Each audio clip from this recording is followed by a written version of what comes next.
Greetings, everyone. Pete Pardo here from Sea of Tranquility. Welcome to another episode of Ranking the Albums. Today, we're going to take a look at the short but very cool discography of a band from the Hudson Valley here, originally from Peekskill, New York, not that far from where I live. Over in Peekskill, New York. Is that technically Westchester, Putnam County? Might be Westchester County. I think Westchester County. Anyway, the band is called Toxik. They kind of made quite a splash in the late 80s. With two very, very fine albums, and then as the 90s started, they just kind of broke up, disappeared off the face of the earth till many, many years later, 33 years later, as a matter of fact, and released a pretty fine album last year called Dysmortha. Right, and this band also was part of the very early Roadrunner Records roster, and pretty much, although they're oftentimes labeled as a thrash band or a speed metal band, and there's certainly lots of those elements, I think, and we'll talk about this over the course of these couple albums here. We'll talk about how kind of the genesis of a lot of what we would hear in progressive metal going into the 90s. Hearing a lot on these Toxik albums. So again, just three albums. I'm going to rank them in the order of my preference, and then I'll ask all of you who are fans who are watching this to also do that as well down in the comments below. So let's start off with my number three. I will say there's no bad album here at all. All three have lots to love. Varying degrees of success, though. I'm going to go with number three. I'm going to go with their most recent album, which is Dysmortha. Okay, and this came out on Massacre Records, like 2022. Very different lineup from the band. Let me see if we got any recent pics of them. I don't remember if there was any photographs of them in here. I don't think there was. No, there was not. So here, this is the first album from the band in 33 years. Comes 33 long years after Think This, their second album. So here, the band leader, founding member, lead guitarist Josh Christian has put together a brand new lineup with second guitarist Eric Van Druten. You got the lead singer Ron Iglesias, bassist Shane Boulos, and drummer James DeMaria. Okay, that's the current lineup of the band, at least as of this album. So the formula pretty much sticks the same. Lots of shredding, like solos, lots of complex guitar riffs. You got the high-pitched vocals, that and the fast drumming. That's basically the formula of Toxik, but all constructed very, very neatly, and the arrangements are highly technical, but they all kind of make sense. And that's kind of what you get with Toxik. It's pretty exciting music, actually, if you like this sort of thing. It's thrash, but it's still, there's elements of speed metal, and there's certainly elements of progressive metal because it is so technical. I guess you can call it technical metal, right? So what do we got here? Opening title track, a little bit different. Kind of sounds, there's a little kind of groove and tech metal thing going on there, but it's a really cool song. You got Feeding Frenzy, which just absolutely blazes. You get some wild lead guitar soloing from Josh Christian. The Radical, also pretty intense song, pretty technical. You got Power, another song goes right for the jugular, very, very heavy, very acrobatic. One thing I will notice about this album, I said once you get about halfway through the album, many of the tempos kind of similar. Not a lot of variety from track to track, but it's all so impressive that it's almost like I don't let it bother me too much. But I think now that I've had this album for a while, like I said, this did come out last year.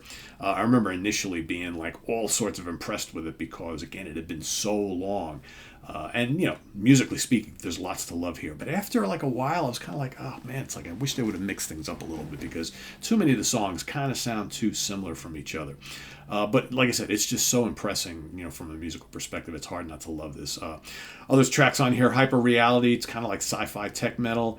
Creating the Abyss is another just musically jaw-dropping number. I just love that. Don't really care much for the vocals on that song, but I find the singer, Ron Iglesias, pretty good singer. He matches with the music. He's not great. It's not terrible. He's pretty good. What else? Straight Razor is another crazy, stop-start, complex type of thing. Devil in the Mirror is another kind of a speed metal track, which reminds me of their first album. And then you got the last song, which is Judas. Might be the best song on the album. The riffs are great, the soloing is great, the drumming is off the charts. It's got a really strong chorus. It's got nice atmospheric sections. I would have liked to have heard more of that type of song, because I think they give you all sorts of different things within the one lengthy track. And I find like maybe 3 or 4 of the songs on the album are just kind of sound too similar to everything else. But this is really good stuff. Like I said, I just wish some of the tracks were a little bit more memorable. There's kind of a lack of catchy choruses, which I think permeated the first 2 albums a little bit more. But there's some brilliant playing on this album. The album cover is fairly cool, and I still want to hear more from this band going forward, so hopefully we won't have to wait another 30 years, right? Because 30 years from now, I will probably no longer be here. So, yeah. Dysmortha is my number 3. Sorry, not Dysmortha, not Dysmortha. Dysmortha. All right, so let's go to my number 2. My number 1 and 2, hard to choose between them, because I remember when the first album came out, that was made such an impact on me, and then the second album came out, and it's even more impressive. But sometimes, the one you heard the first kind of sticks with you more. So I had a really hard time. I went back and forth on this, and ultimately I decided to go with their debut, World Circus, from 1987, as my number 2, and I'll probably tell you why. There you got the guys in the band. So here you got, this is their debut album, Roadrunner Records. I believe it was called Road Racer at the time, but Roadrunner Records. Mike Sanders on lead vocals. This is the only album he would appear on. Josh Christian, of course, on guitars.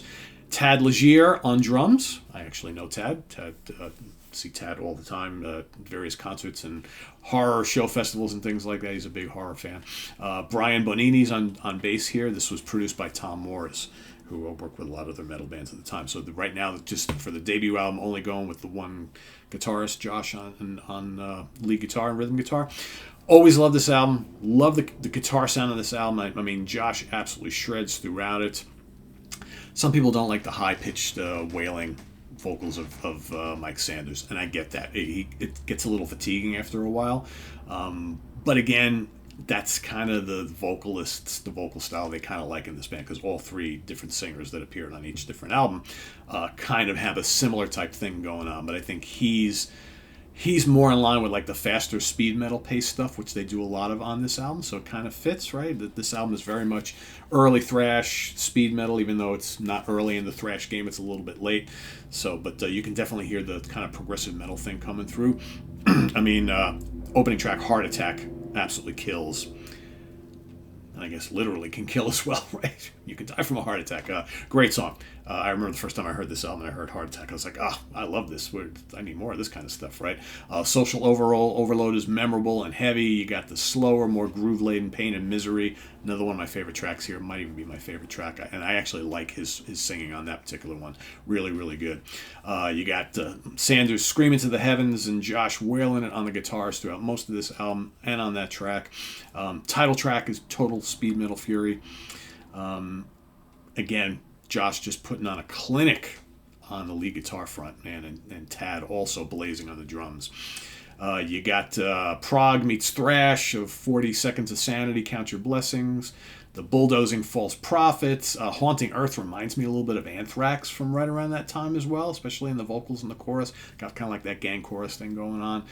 You got the blazing speed metal closer, Victims. I think it's a really, really strong debut. Maybe a little on the raw side, but I love the production of it. I think the guitar work is just absolutely blazing throughout. But I think things would only get a little better from here. So my number 1 is going to be their second album. This one came out in 1989, also on Roadrunner Records. Think This. Okay, so, I mean, here things get even more complex and even tighter. And now it's basically almost the same lineup. You know, the rhythm section's the same. You got John Donnelly joins the lineup on second guitar, co-lead guitar. You got Charles Sabin replaces Mike Sanders on lead vocals. And I think for me, he's a little bit easier to digest. He's not quite as histrionic all the time.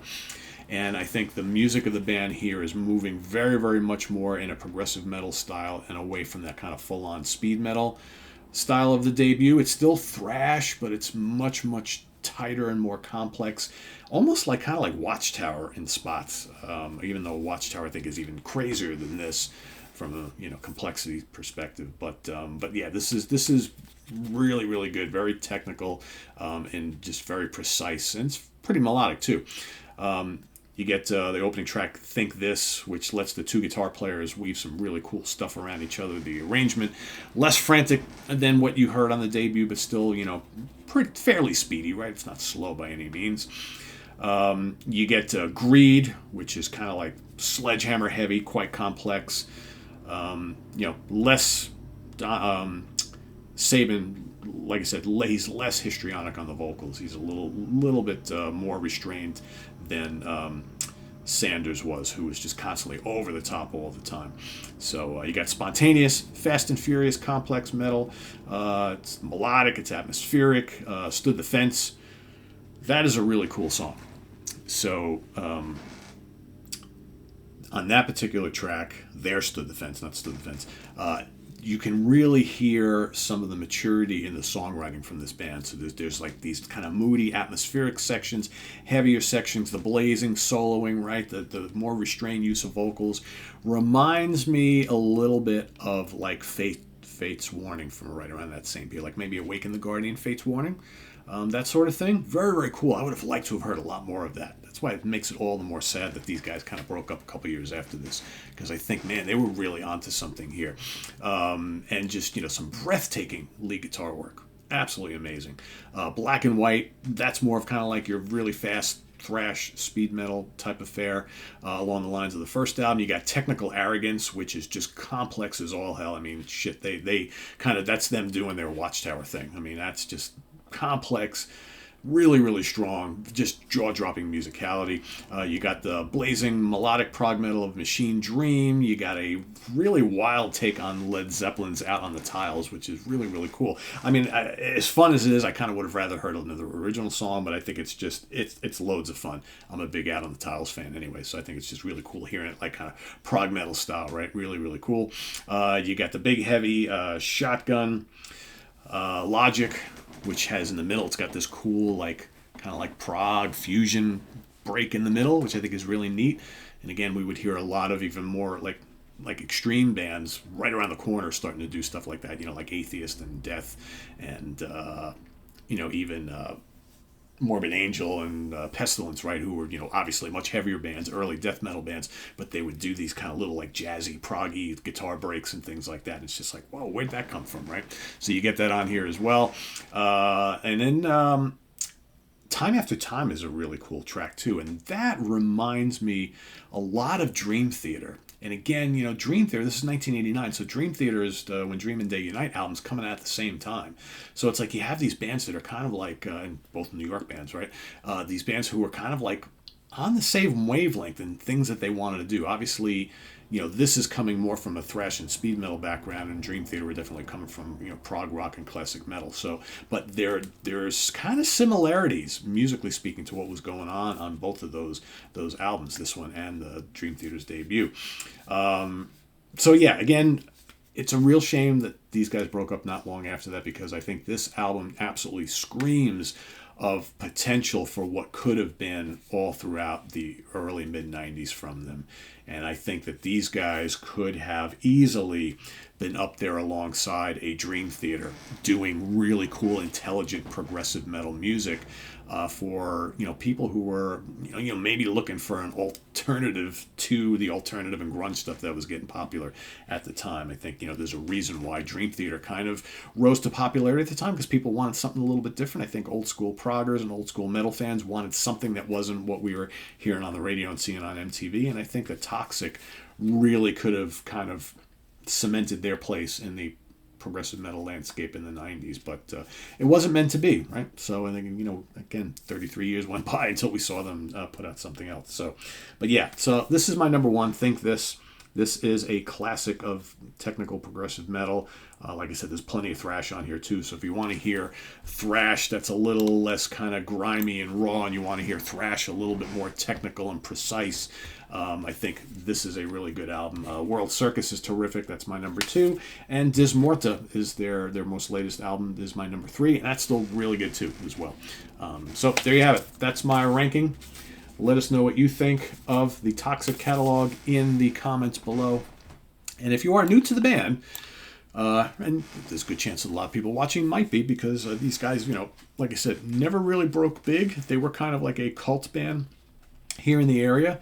Most of us, I remember, going to college at SUNY New Paltz, and we were all listening to Toxik because, again, they were kind of like the local guys, and they got signed to the big metal label, right, and Roadrunner Records, and so that was pretty exciting.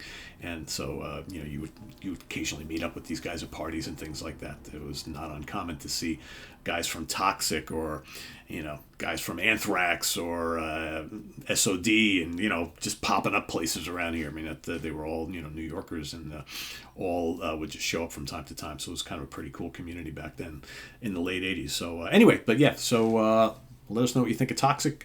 If you've gone out and investigated, come on back and let us know what you think.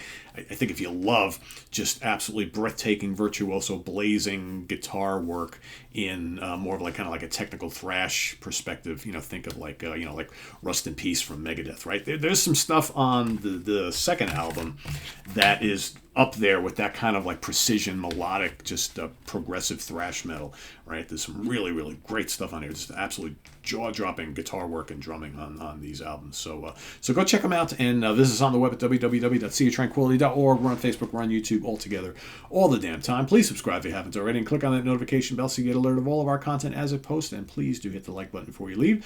Also, down below are the links to our Ko-Fi page for channel donations, as well as our merch page, where you can get hold of all sorts of cool Sea of Tranquility shirts and hoodies and hats and things like that to go out there and wear in the wild and spread the word of Sea of Tranquility. So thanks for watching, everybody. Enjoy the rest of your weekend here on Sunday, and we'll be back 1 week from today with the Danzig ranking the album show that we promised originally for today. Like I said, Chris Allo had some things pop up that he needed to attend to, so we couldn't record this weekend, but we'll be bringing that for you next Sunday, so stay tuned for that. The catalog of Danzig. And tune in tomorrow, of course, for the Hudson Valley Squares. Till then, I am Pete Pardo. Thanks for watching, everybody. We'll see you soon here. Enjoy the rest of your weekend. Bye-bye.